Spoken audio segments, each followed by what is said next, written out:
1. The First Stranger. In the southwest of England, there are many long, low, grassy hills, which have not changed their appearance for centuries. Farmers still keep their sheep on them, and the only buildings are lonely cottages where shepherds live. 50 years ago, there was a shepherd's cottage on one of these hills. It was only 3 miles from the market town of Casterbridge, but it was unusual for travellers to pass this way. There was no road, just 2 footpaths which crossed in front of the cottage door. During the long winters, snow and rain fell heavily here, which made travelling difficult.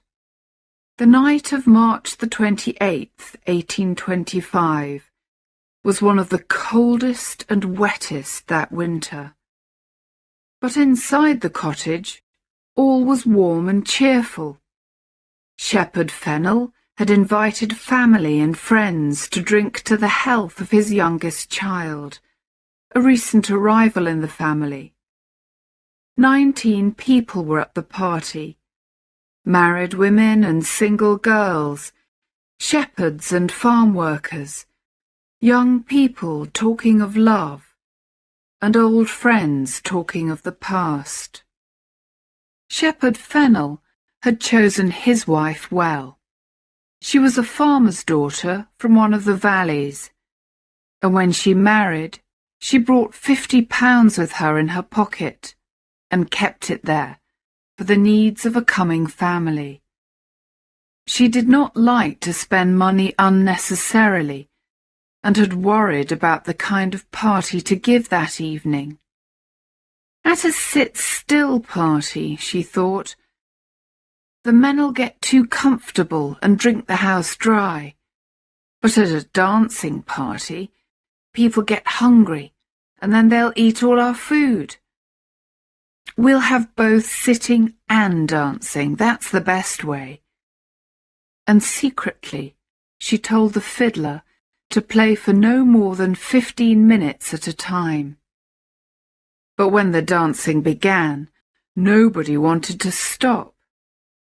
The fiddler refused to catch Mrs. Fennel's eye and played on.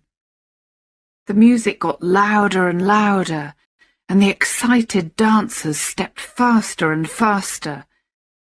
Mrs. Fennel could do nothing about it, so she sat helplessly in a corner as the minutes became an hour.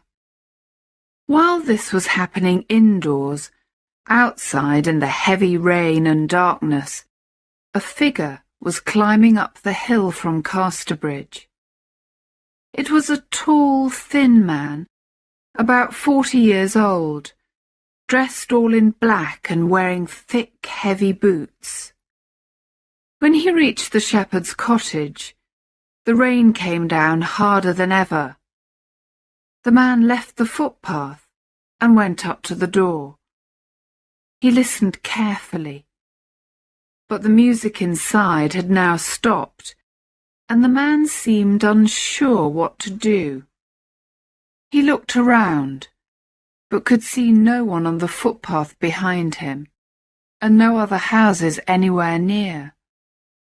At last, he decided to knock on the door. "Come in," called Shepherd Fennel. All eyes turned towards the stranger as he entered the warm room. He kept his hat on, low over his face. "The rain is heavy, friends," he said in a rich, deep voice. "May I come in and rest here for a while?"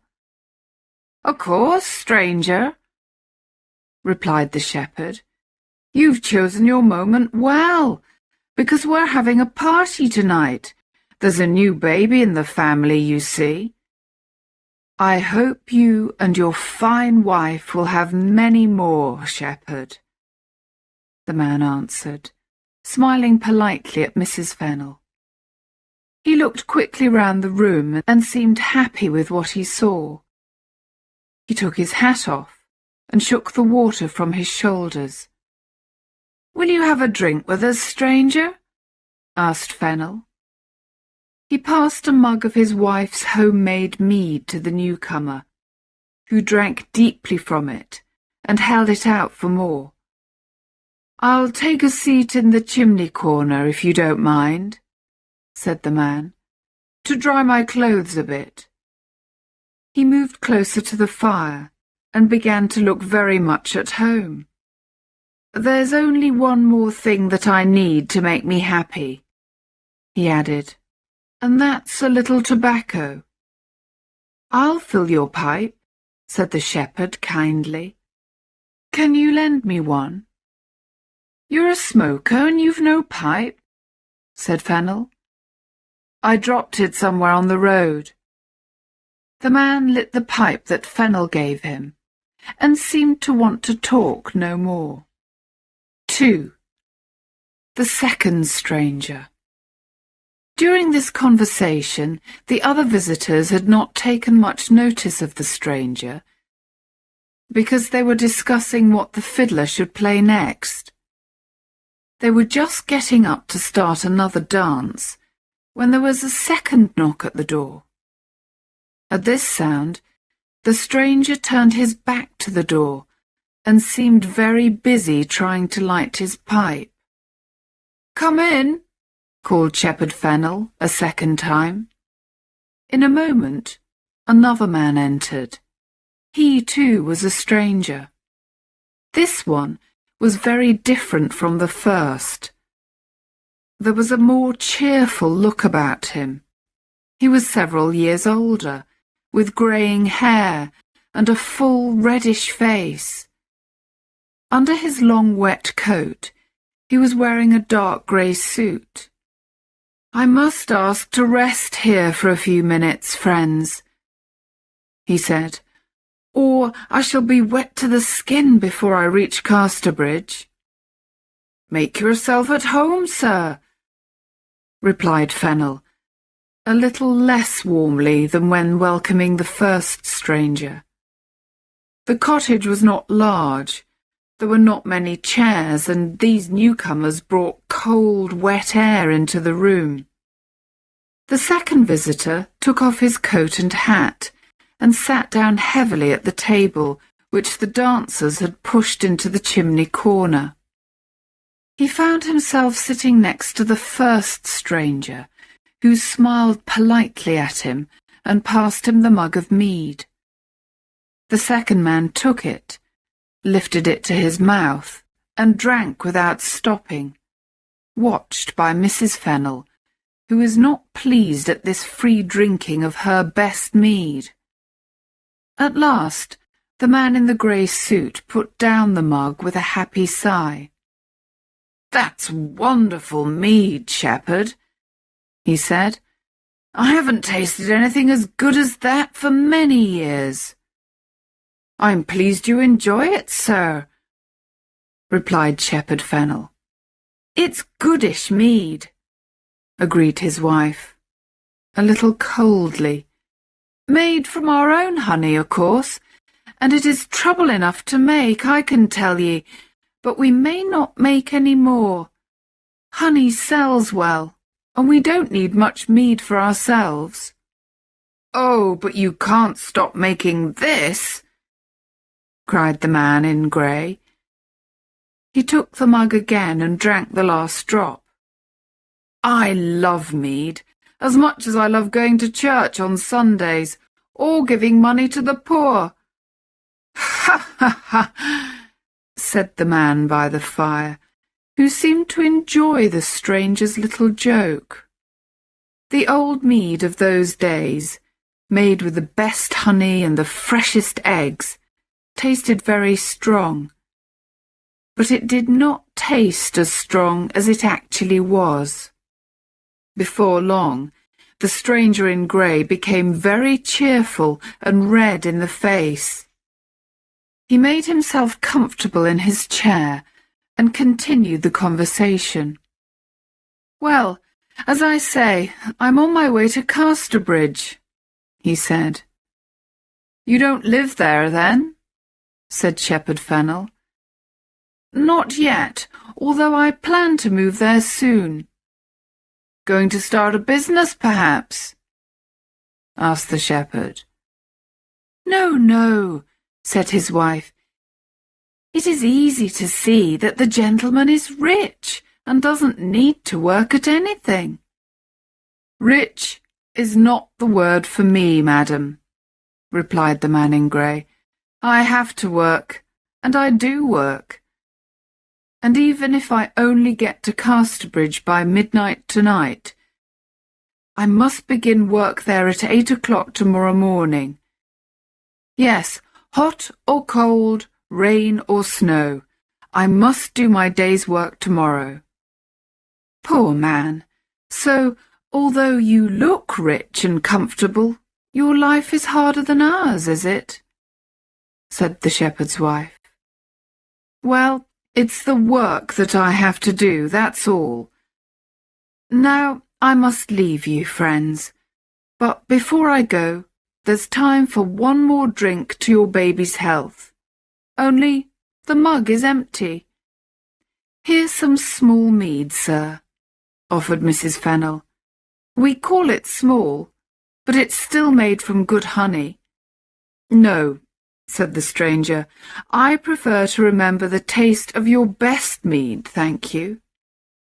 Of course you do, said Shepherd Fennel quickly. He went to the dark place under the stairs where the best mead was kept, and filled the mug. His wife followed him and spoke worriedly to him in a low voice. I don't like the look of the man at all. He's drunk enough for 10 men already. Don't give him any more of the best. But he's in our house, my love, and 'tis a miserable wet night. What's a mug of mead, more or less? Very well. Just this time, then, she said, looking sadly at the mead. But who is he, and what kind of work does he do? I don't know. I'll ask him again. While the man in grey drank his mead, Fennel asked him again about his work. But the man did not reply at once. Suddenly, the first stranger spoke from his seat by the fire. Anybody may know what I do. I work with wheels. And anybody may know what I do, said the man in the grey suit, if they're clever enough to find it out. There was a short silence, which the shepherd's wife broke by calling for a song. The second mug of mead had made the stranger's face even redder and more cheerful than before, and he offered to sing the first song. This is what he sang. My job is the strangest one, honest shepherds all, work that all the world can see. My customers I tie, and I take them up so high, and send 'em to a far country. No one spoke, except the man near the fire, who joined in the last part with a deep musical voice. And send 'em to a far country. None of the people in the room understood what the singer meant, except the man near the fire, who continued smoking and said calmly, Go on, stranger, sing on. The man in grey drank again from his mug and sang, There isn't much I need, honest shepherds all, to set the criminals free. A little piece of rope and a tall hanging post, and that'll be enough for me. Now it was clear to everybody in the room that the stranger was answering the shepherd's question in song. They all looked at him, their eyes and mouths wide open in horror. Oh, he's the hangman, they whispered to each other. He's come to hang that poor clockmaker tomorrow in Casterbridge prison. The clockmaker who had no work and whose children had no food, so he stole a sheep and now he's going to hang for it. 3. The third stranger. Just then there was another knock on the door. People seemed frightened, and Shepherd Fennel was slow to call out, for the third time, the welcoming words, "Come in." The door was gently opened, and another stranger stood in the doorway. He was a little man with fair hair, and was tidily dressed. "Can you tell me the way to—" he began, but stopped speaking when his eyes fell on the stranger in grey, who at that moment started singing again. "Tomorrow is my working day, honest shepherds all, working with the little piece of rope.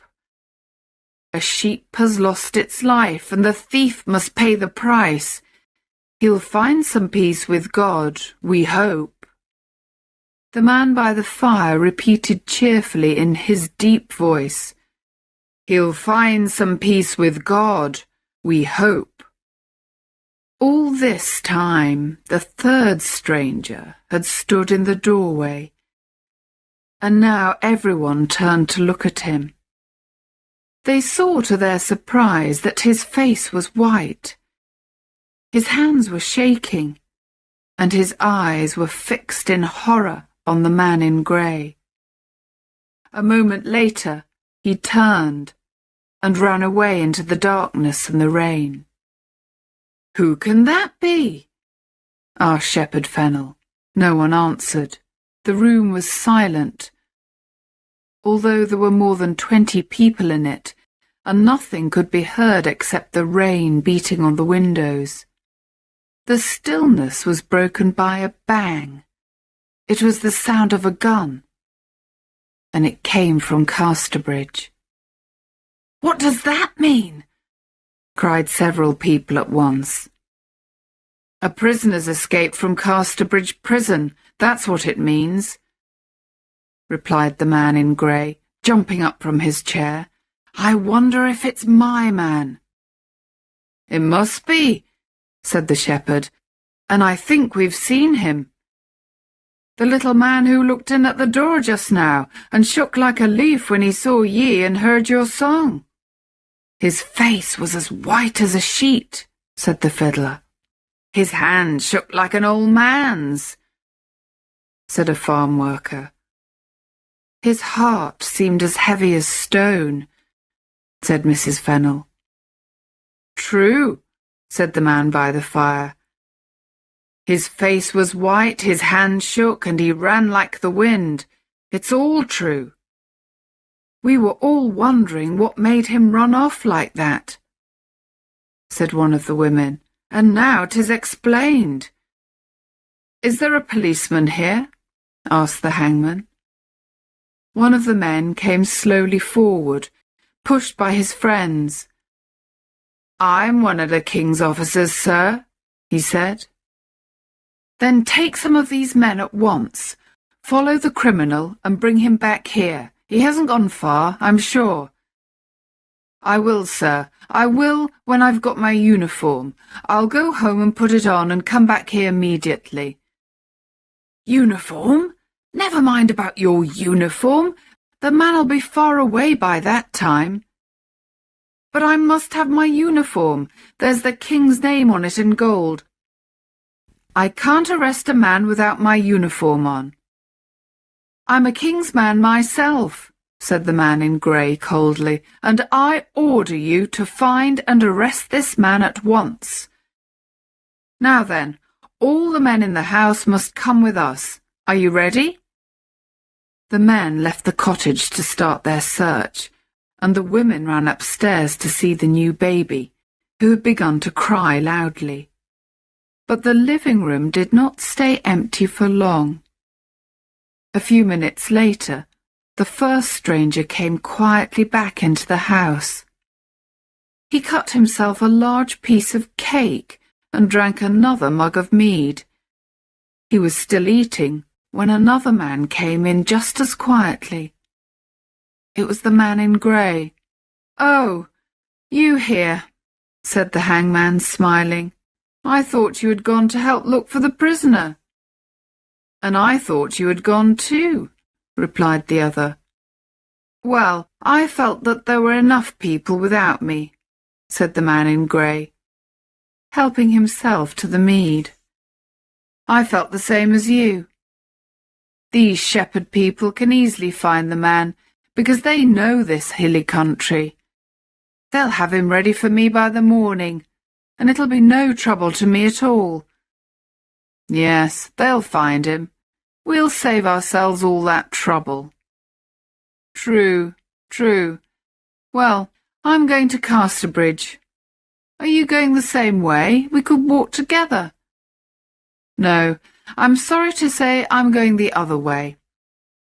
And after finishing their mead, the two men shook hands warmly, said goodbye to each other, and went their different ways. Out on the hills, the shepherd and his friends were getting cold and wet in their search for the prisoner. They had no luck at all, until they reached the top of a hill, where a single tree stood.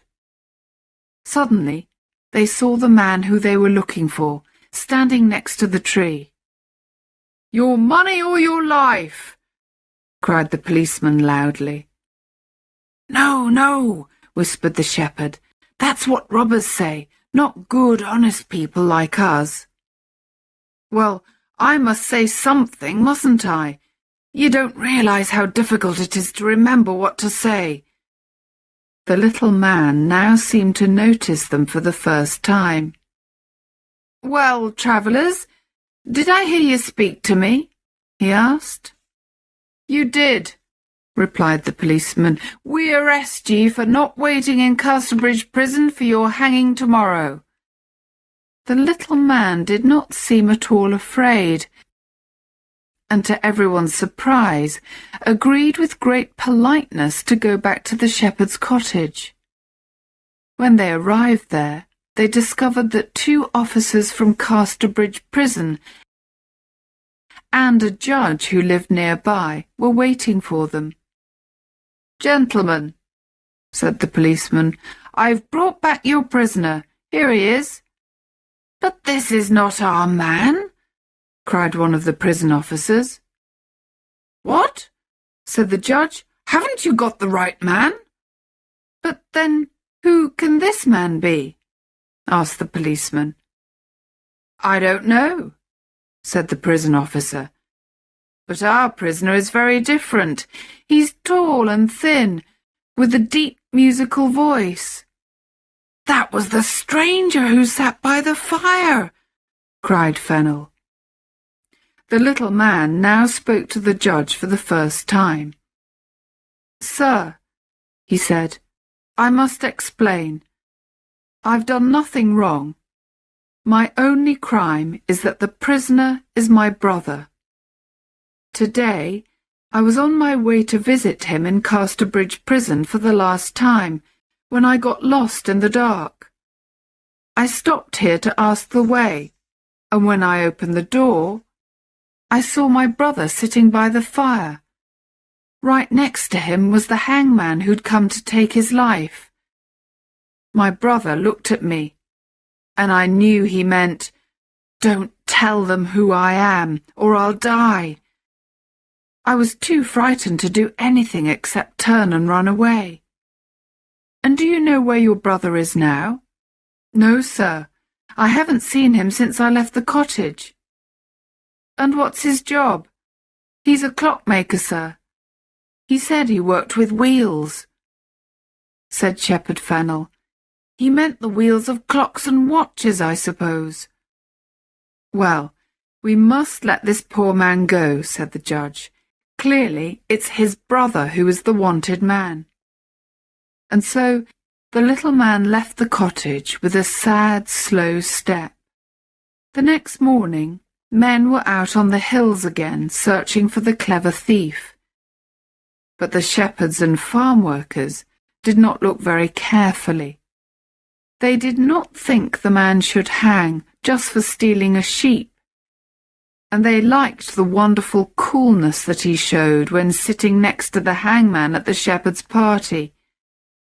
So the prisoner was never found, and the man in grey never did his morning's work in Casterbridge, nor ever met again the friendly stranger who had sung the hangman's song with him by the shepherd's fire.